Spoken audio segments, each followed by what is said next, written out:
Salve, salve! O Atitude.com tá no ar, começando mais uma semana nessa segunda-feira, ao vivaço, recebendo aqui no nosso estúdio a banda Cyber.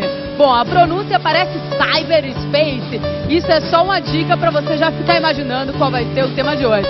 A Cyber, que tá aqui com a gente, os caras se formaram na escola, se conheceram por lá. Bom, e daí a história que você vai ficar conhecendo ao longo do programa. E por falar em música, hoje a gente vai unir música e imagem com o DJ que tá aqui com a gente, que é o Chama Mix. Salve, o cara tá lá, que é um Cine VJ. O cara mistura imagens de documentários, imagens também de outras pessoas e vai fazer uma espécie de videoclipe em tempo real. Ele acabou de participar do Live Cinema que aconteceu aqui no Rio de Janeiro e tem muita história para contar. Isso tem a ver com mistura, que tem a ver com tecnologia, que tem a ver com informação, que tem a ver com comunicação. E você que tá aí do outro lado, já parou para pensar o que é tecnoativista? Esse é o nosso tema de hoje.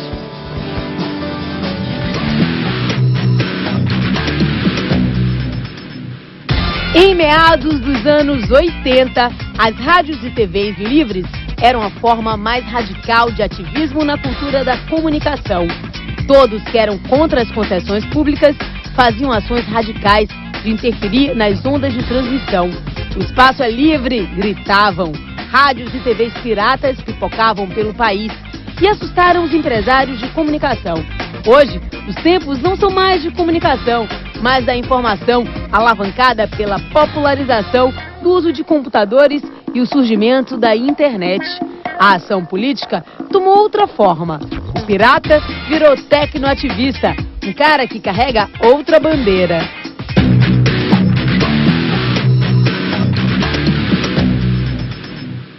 Pois é, e para conversar com a gente sobre esse tema, a gente recebe esses convidados que estão aqui, como o Henrique Parra, que está do meu lado, que é fotógrafo e cientista político também, e ele pode fazer para a gente essa ponte entre o tecnoativismo e as atuais bandeiras políticas da juventude. Tudo bom, Henrique? Pega o microfone, dá um salve para a gente, seja bem-vindo.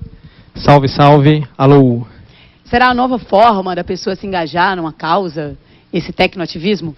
Acho que há uma continuidade de formas tradicionais, não é? Que passam por rádio, televisão, formas independentes de produção que são potencializadas com os meios de comunicação eletrônico digital e com a internet. Então é uma sobreposição de antigas mídias com as novas mídias que convergem na produção de outros sentidos e de formas de produção colaborativa e com uma forma de distribuição e produção também bastante descentralizada. Acho que isso que muda bastante a natureza. Beleza, já dando o conceito assim na largada, mas já a gente vai trocar em miúdos para que você também possa se conectar. A gente está recebendo um professor da Unirio também, o Max Faria, que trabalha com software livres. Tudo bom? Seja bem-vindo. Tudo bem. Explica pra gente de cara, assim, o software livre é o software não comercial? Por exemplo, a gente não precisa piratear um software livre, né? Ele tá ali livre para quem quiser usar. Exatamente. O software livre, na verdade, ele é um conceito, né? É uma questão de licenciamento, e no momento que ele se torna livre, você pode baixar aquele software, ou seja, você pode baixar aquele programa de computador, você pode utilizá-lo, você pode modificá-lo e pode distribuir aquela sua modificação. Então você, com o software livre, você tem, eu acho que a coisa do avanço tecnológico fica muito mais rápido. Porque você tem um software, você pode utilizá-lo. Se você sabe mexer, você pode mexê-lo também. Tá bom, já vou querer saber de você o que é a Microsoft, o que é a Apple, o que as grandes indústrias da informação e da tecnologia acham disso. Vamos adiante apresentar também o Arlindo Pereira, que está aqui com a gente. Ele é estudante de Sistema de Informação. Ele trabalha com a parte técnica do Ponto de Cultura do Estúdio Livre, que não tem uma sede fixa, mas também atua no Brasil inteiro e aqui no Rio de Janeiro, no Circo Voador. Tudo bom, Arlindo? Beleza? Olá, tudo bem. Já estou aqui com o site aberto aqui, que fala sobre meta-reciclagem, para todo mundo já começar de repente a teclar junto com a gente. É o www.circodigital.org.br. Vem cá, o Estúdio Livre, ele não tem uma sede fixa, né? Então, o Estúdio Livre é um lugar onde você pode chegar e gravar os seus sons. Se você tem uma banda, você pode ir lá e usar todo o aparato do estúdio para gravar a sua música. E o Circo Voador tem um Estúdio Livre também, em que, enfim, qualquer pessoa é só chegar lá, entrar no site, agendar e pode gravar sua música e botar na internet para todo mundo ouvir. E os estúdios livres que estão espalhados aí pelo Brasil, eles estão sempre ligados a pontos de cultura? Então, não necessariamente. O estúdio livre é mais um conceito, assim, qualquer pessoa que tiver o equipamento pode fazer. A gente costuma fazer, além de ter os equipamentos todos de gravação, usar software livre também. Que a ideia, né, de você gravar os sons e ter os sintetizadores e tudo mais, tudo usando software livre. Beleza. Bom, daqui a pouco a gente vai se ligar mais sobre essa história toda, mas antes eu quero te convidar a assistir com a gente ao longo do programa vídeos que foram produzidos por jovens de pontos de cultura de Minas Gerais, São Paulo e Paraíba. Pois é, a gente vai dar a volta no Brasil.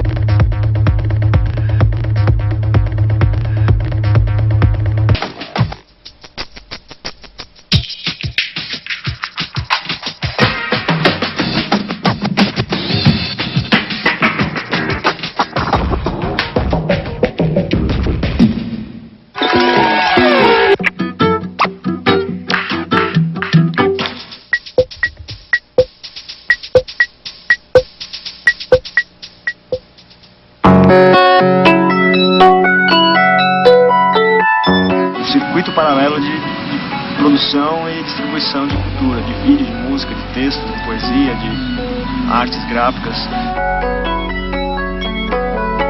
Você é músico, será que você precisa ainda gravar uma CD demo, uma fita demo, ir para a capital, procurar uma gravadora, para ir tocar na rádio, para daí você arrumar um contrato? Será que você precisa fazer tudo isso? Ou será que você consegue gravar mesmo com uma qualidade boa no fundo de quintal, ali na sua casa, com um computadorzinho? E gravar um CD e vender no show, ou publicar na internet para as pessoas conhecerem e te chamarem para tocar? Será que tem outros jeitos? Será que a propriedade intelectual, do jeito que está, faz sentido ainda? Ao mesmo tempo quebrar o mito da máquina, mostrar que a máquina é só uma ferramenta que tem que ser usada, tem que ser desmitificada, apresentar o software livre, o que é o software livre, por que usar software livre.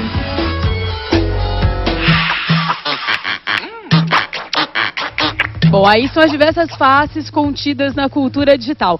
E a gente está falando muito sobre software livre. Eu quero saber do Max o seguinte: todos os programas de computador hoje têm um software livre? Tem. Todos os programas que as pessoas costumam usar. Porque os mais populares, os mais pelo populares, menos. né? Aquela planilha eletrônica, aquele editor de texto, aquele programa de edição de vídeo, aquele programa o próprio sistema que interage com a pessoa. Tudo isso hoje tem, para todo software proprietário que existe hoje, existe um software livre que é relativo a ele. Agora, Max, a gente sabe que muita gente, assim, até pontos de cultura, usa o software livre e tem paralelo o software comercial. E geralmente o argumento que a gente ouve é que o software livre às vezes não flui com a mesma capacidade que o software que está aí no mercado. Assim, qual a dificuldade maior dele emplacar e se popularizar? Você falou bem, o software tem que ficar popular. O software livre ele só vai crescer se ele for popular, porque vão ter várias pessoas desenvolvendo ao redor do mundo. Então, se você tem um programa de editor de texto, você costuma na sua casa bater os seus documentos no editor de texto, editor de texto é um software muito famoso. Existem vários, há 30 anos tem editor de texto. Então, existe software livre muito bom de alta qualidade. Agora, tem outros ramos que não, por exemplo, um ramo é a edição de vídeo. Agora, deixa eu te dar um exemplo assim super prático. Você falou em editor de texto. Eu escrevo um texto usando um software livre e mando para o Henrique. Se ele, de repente, não tiver esse software livre no computador dele, ele consegue abrir e ler esse texto? Isso aí já é uma outra coisa, porque, na verdade, quando você desenvolve um texto, você grava aquele texto em algum formato. Tá. A questão é que os softwares proprietários, eles gravam no formato deles, no formato que o software quer vender para você. Se o software, existem padrões internacionais, padrões de texto, padrões de planilha. Então, o software, para você poder passar para outra pessoa, você tem que passar num padrão. No caso do software proprietário mais famoso que as pessoas de editor de texto que você falou, o software livre, por acaso, lê desse editor de texto também. Ele lê e ele pode gravar também no formato tanto proprietário como livre. Então, o software livre lê aquele software mais popular que tem para editor de texto, que a gente pode dizer o nome, que é o Word. Exatamente. Então, se alguém escreveu no Word e mandou para mim, eu tenho um software livre, eu consigo ler. E o inverso também rola? Então, já que eu posso falar nome, o Word você grava na extensão .doc. Então, quando você mandar para uma pessoa que tem software livre, no caso no mundo livre, é o OpenOffice, você vai conseguir ler aquele documento sem nenhum problema. E quando você quiser mandar de volta, você vai gravar também no .doc. Por quê? Porque o pessoal do software livre, por meio de engenharia reversa, fizeram tanto ler como escrever no doc. Bacana, já é um avanço. Muito avanço, muito avanço. Beleza, olha, a conversa que eu tive agora com o Chama Mix, Henrique, falava sobre pegar imagens de outros autores, reeditar, remixar, enfim, a obra ser sempre aberta. Mas isso aí termina esbarrando na propriedade intelectual, né? E esse conceito, ele está sendo muito revisto, né? Qual a tua opinião sobre isso? Eu acho que nós estamos num momento muito importante, inclusive o MINC está chamando a sociedade civil a fazer uma discussão para rever a legislação de direito autoral, porque houve uma série de mudanças no que diz respeito às formas de produção, distribuição, circulação e recepção da produção cultural, e é necessário criar um novo marco regulatório para que a gente possa, na verdade, favorecer as possibilidades de produção, de compartilhamento, de produção cultural, porque na maneira como está hoje, ela é mais restritiva à possibilidade de produção e circulação e acaba favorecendo grandes monopólios, os grandes distribuidores, aqueles que conseguem de alguma maneira centralizar e monopolizar a produção e a distribuição. Então é necessário encontrar uma fórmula que consiga equilibrar o interesse público, a circulação, retorno financeiro do autor, não é? Encontrar uma maneira de fazer esse retorno financeiro de uma maneira adequada, porque da maneira como está hoje, não é o autor que ganha, não é o músico que ganha. Então é só em raras exceções. Então acho que é muito importante realmente a gente entrar nesse debate que está sendo pautado. Já existem alguns exemplos que eu considero que são tecnoativistas também, como Radiohead, de você colocar de repente um download de uma música que o fã ele paga. Agora é muito mais fácil para uma banda já consagrada do que para uma banda que ainda está conquistando público, penso eu. Vamos atender uma ligação para colocar mais gente nessa roda? Quem está aí aguardando? Alô? Oi! Você fala do interior da Bahia, é isso? Passarinho Azul me falou que é o José Júnior que está na linha. É isso? É isso. E aí, me conta, você tem uma pergunta sobre o tema? Eu tenho uma pergunta para os convidados aí. Então manda ver. Eu queria saber, assim, qual a importância do avanço tecnológico no desenvolvimento do trabalho deles. Tá. Dessa velocidade com tem, que assim, algum empecilho, algum não para ele não desenvolver esse trabalho. Tá. Acho que deu para captar. Tá? O pessoal já sinalizou assim para mim. Obrigada pela tua participação. Deixa eu te dar uma boa notícia. Você sabe que ganhou o CD. Assim, oi, diz. Eu queria que a banda tocasse, já que eu ganhei o CD, eu queria que a banda tocasse uma música para mim. Eu gosto muito de música. Cara, mas qual é a música que você quer? Qualquer uma que eles tocarem tá de bom tamanho. Eles vão tocar. Já, segura um pouquinho. Agora você ganhou o CD, a nossa produção já anotou o teu endereço, né? Valeu, é um prazer. Valeu. Gente, essa coisa dos empecilhos, né? Assim, se o software livre se populariza, como a gente falou, né? Tem gente que ganha e tem gente que perde com isso. Acho que ganha a democracia, ganha todo mundo para ter mais acesso. Agora, as grandes empresas que exploram aí esse mercado, elas são atingidas diretamente. Então, assim, elas já têm colocado algum tipo de empecilho ao crescimento do software livre? Hein, Max? Eu acho que empecilho hoje, não. Eu vejo até que elas estão hoje até investindo nesse mercado. Tá? Nomes consagrados do que são software propriedade de anos, nós estamos falando de IBM, estamos falando de Apple, nós estamos falando de Microsoft, estamos falando todos os tubarões de programas, desenvolvedores de softwares, hoje investem de alguma forma em software livre. Todas elas, sem exceção. Todas elas têm pequenos projetos de software livre. Claro, a Microsoft não vai abrir o seu Microsoft Word para o público para poder baixar de graça, porque inclusive é o carro-chefe dela. Mas a IBM tem projetos inteiros delas que hoje já foram todos portados para software livre. Sun Microsystem e então essas parcerias elas têm rolado. Claro. No ano passado, o pai do software livre, né, que é o Richard, ele esteve aqui no Brasil. Você estava envolvido com a vinda dele para cá? Sim, o Richard Stallman, ele foi o criador da ideia desse nome de software livre, que é Free Software, né? E ele esteve aqui em abril, a gente fez o Richard Day. E ele deu uma palestra na Universidade Federal do Rio de Janeiro, lá na UFRJ, e deu uma palestra dentro da Unirio também, falando para estudante, falando sobre software, benefícios de você abrir o seu código.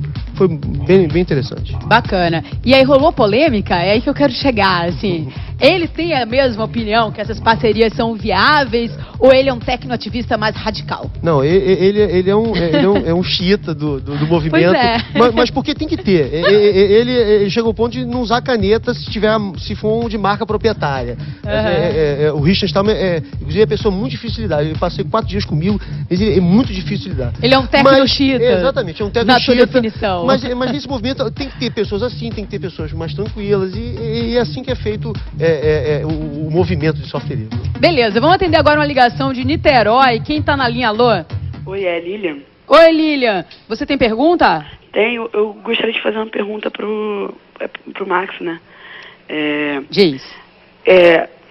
Entrando nesse processo de transformação na internet, hoje em dia não se usa também o soft livro, o programa.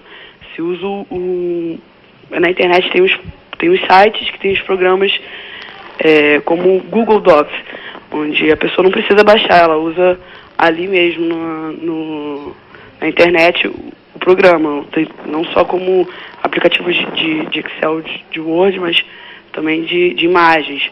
Queria que ele falasse um pouco sobre isso e tá bom. Explicasse. Beleza. Dá um passo a passo aí, Max. O que ela está falando resumidamente, você no seu computador, você não precisa mais ter o editor de texto, a planilha eletrônica, um exemplo clássico que ela deu. Você já na internet tem disponível para você usar.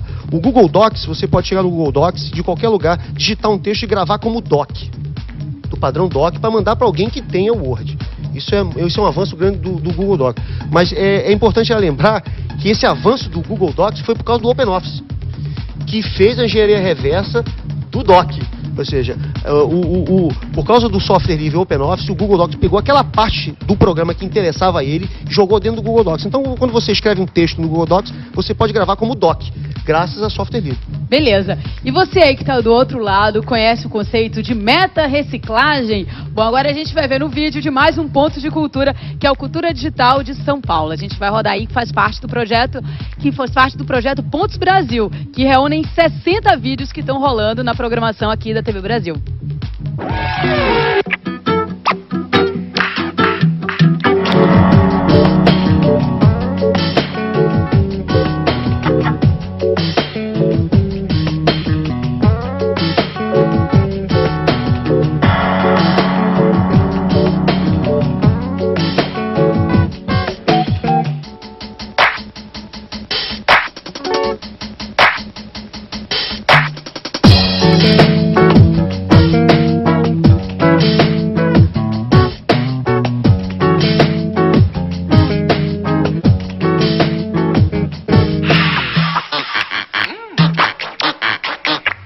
Esse aí é um exemplo de produção colaborativa, porque foi feito pelo Ponto de Cultura de São Paulo, mas foi filmado na oficina de meta-reciclagem no Encontro de Conhecimentos Livres de Congonhas, que é interior de Minas Gerais. E a ideia desse vídeo aí é a apropriação de imagens em baixa definição.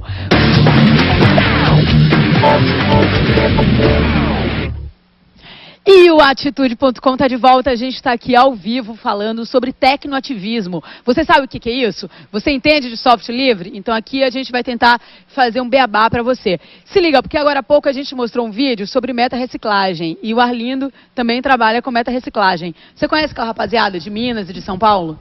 Conheço, passou com meus companheiros de trabalho ali no vídeo. Vou dar um alô para essa rapaziada. Vem cá, o que você é capaz de fazer com um teclado velho de um computador? Mas então, essa ideia da meta-reciclagem é você se apropriar de tecnologias que são assim, de uso cotidiano, né, corriqueiro, e às vezes você pegar um equipamento que ia pro lixo, assim, um teclado velho, você tem um teclado, sei lá, daqueles teclados antigos, amarelados, assim, pô, vou comprar um teclado novo, e aí você pega aquilo e desmonta e faz alguma coisa. Você pode fazer, tipo, uma bateria eletrônica com aquilo. Pode tirar um som, né, do teclado, de repente, aqui. Sim, também. Beleza. Olha, tem uma pergunta aqui que, de repente, todo mundo pode comentar. Olha, é o seguinte, é o Márcio Hermínio que mandou por e-mail pra gente. Ele fala: olá, eu sou o Márcio, do coletivo Anticinema. Estou assistindo o programa e concordo e apoio as novas mídias. Como diz Milton Santos, a revolução vem de baixo. Acredito também em produtos de mídia de baixo orçamento, filmes com celulares e máquinas fotográficas. Estamos aí para fortalecer esse novo tipo de revolução. Coletivo Anticinema, democracia através do audiovisual, cinema latino de guerrilha. Ele dá aqui o endereço do blog dele, que é Coletivo Anticinema, blogspot.com. Vou clicar para ver se rola aqui.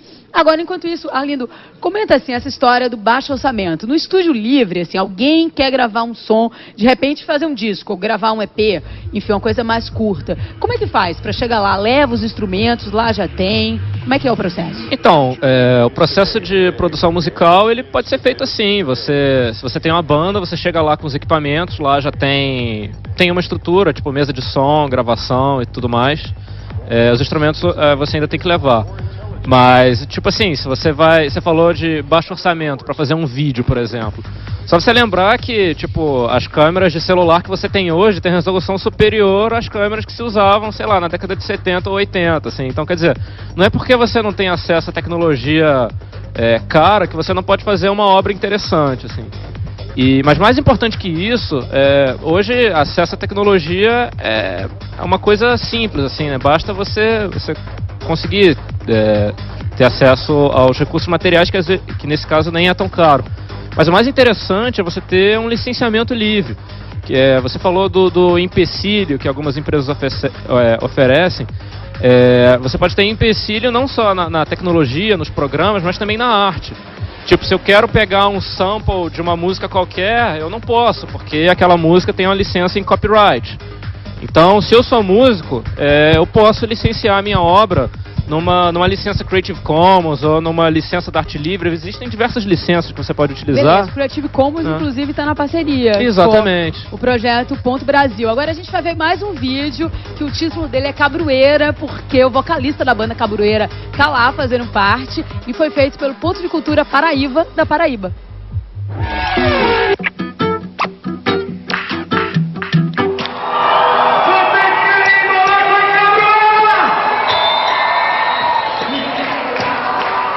A gente nunca esteve dentro do mainstream, nunca tocou na rádio e nesses 10 anos conseguiu criar um público, conseguiu fazer os CDs e estamos aí na estrada, um bando de cabras.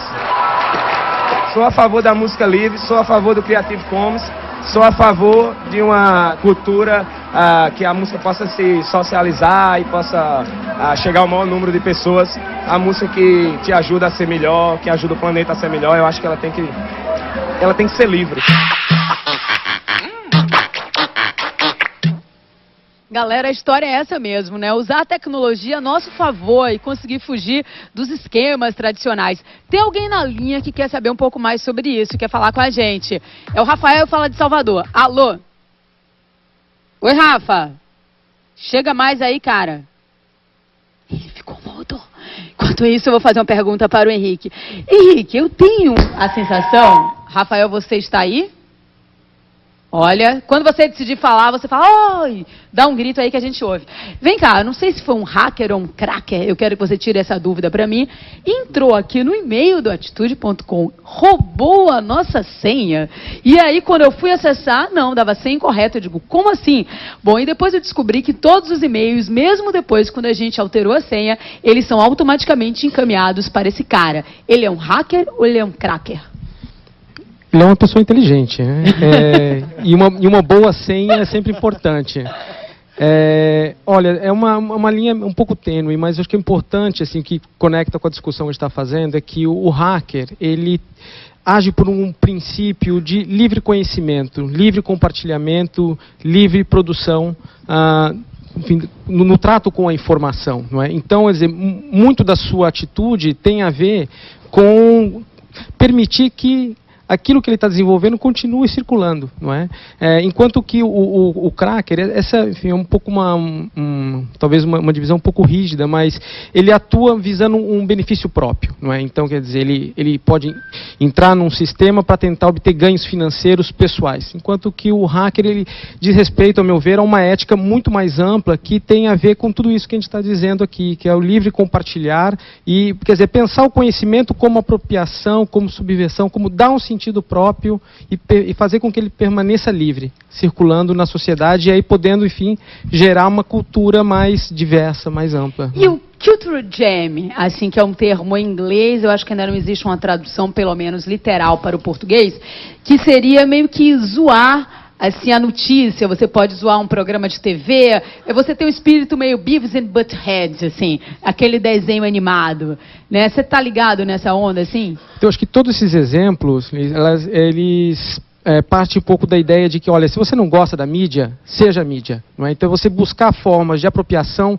tecnológica que podem ser de baixo custo, como de alto custo, que passa pela utilização de hardwares alternativos, de softwares livres, para você produzir a sua mensagem no veículo que você conseguir atingir. Isso pode significar estratégias de ocupação de site, estratégias de interferência, enfim, um conjunto diverso de ações, não é, que não necessariamente são ações de dano, mas ações de interferência, de criar ruído na comunicação. E aí é pensando o ruído como aquela interferência que gera uma diferença positiva, uma diferença de criação. Não é? Meio que experimental. Como já disse lá atrás o Ali Salomão, poeta baiano. A gente tem agora para mostrar um vídeo, que é justamente vídeo experimental, que foi feito pelo Ponto de Cultura Contato em Minas Gerais.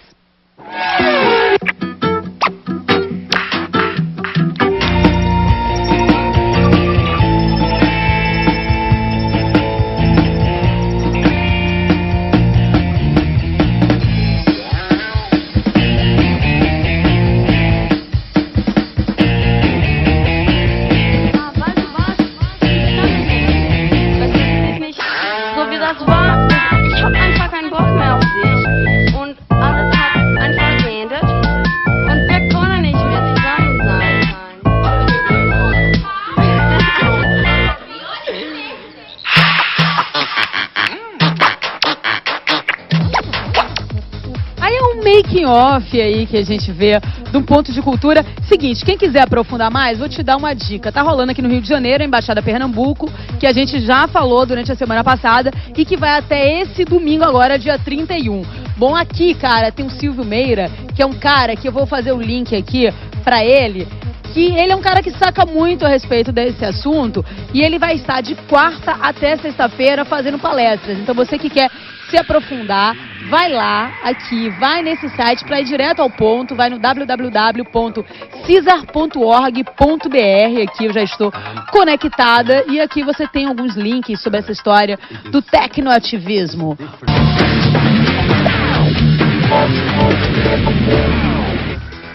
Seguinte, o Atitude.com está de volta ao vivo hoje falando sobre tecnoativismo e eu vou te dar mais uma dica de site que é de um projeto bacana que rola no Vale do Jequitinhonha e no Vale do Mucuri, que fica na região norte e nordeste do estado de Minas Gerais.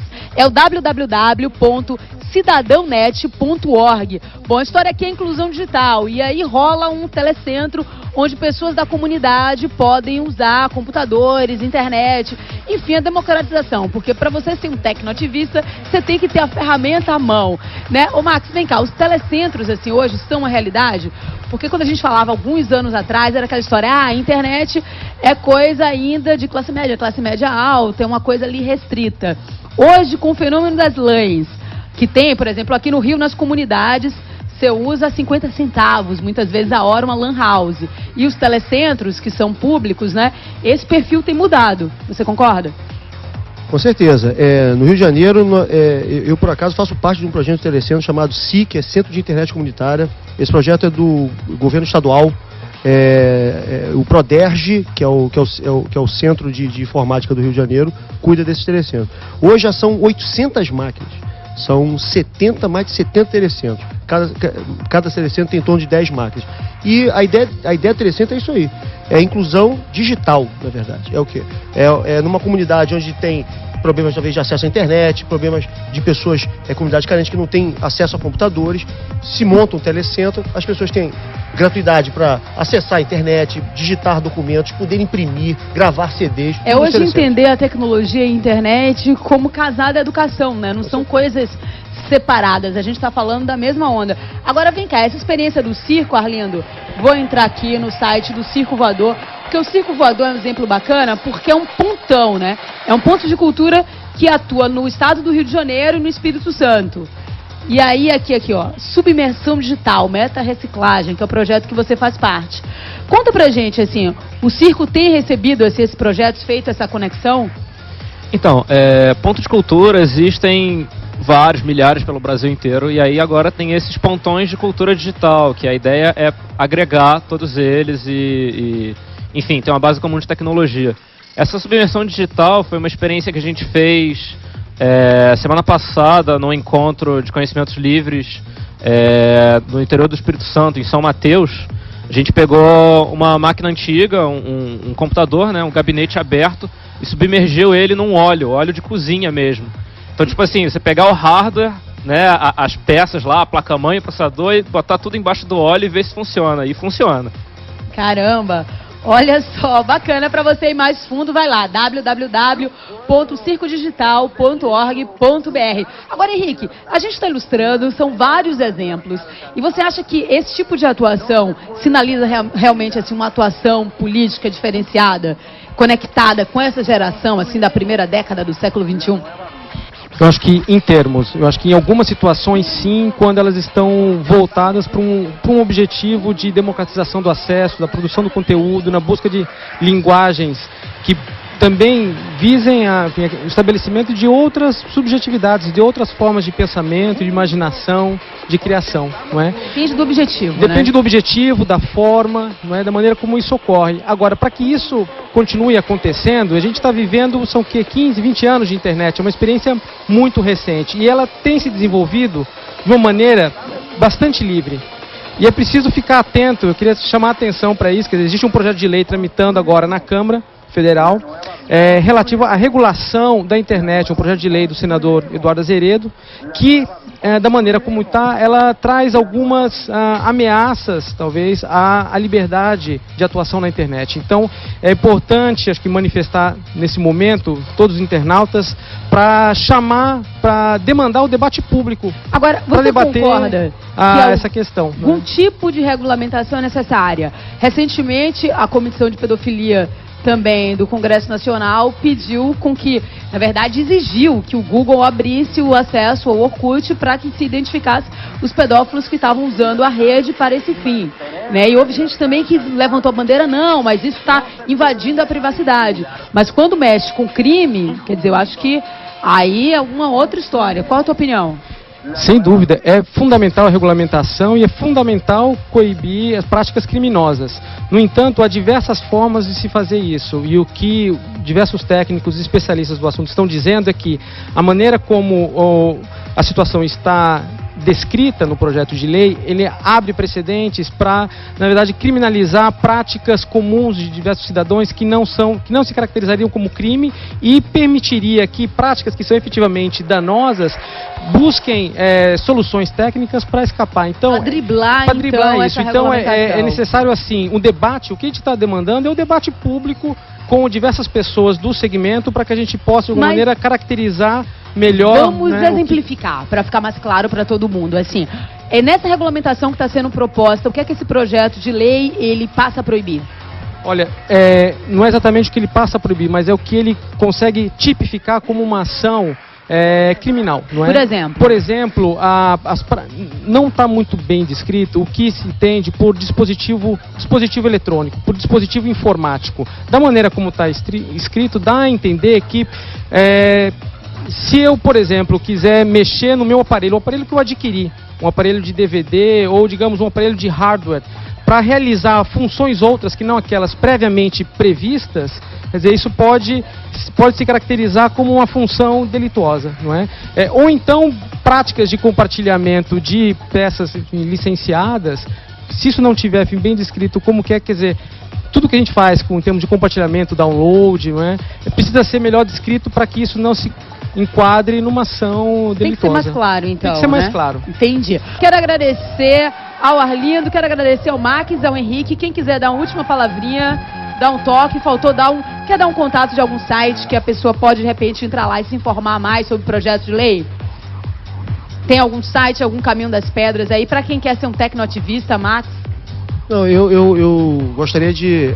as pessoas que estão mais interessadas em conhecer talvez software livre, todo ano, em meados de outubro para novembro, o Rio de Janeiro tem um evento chamado Fórum de Software Livre do Estado do Rio de Janeiro, que acontece na Universidade Federal do Estado do Rio, lá na Unirio, na URCA, e no Clube de Engenharia. Então, outubro, o pessoal fica ligado que esse evento é muito bom. Aí.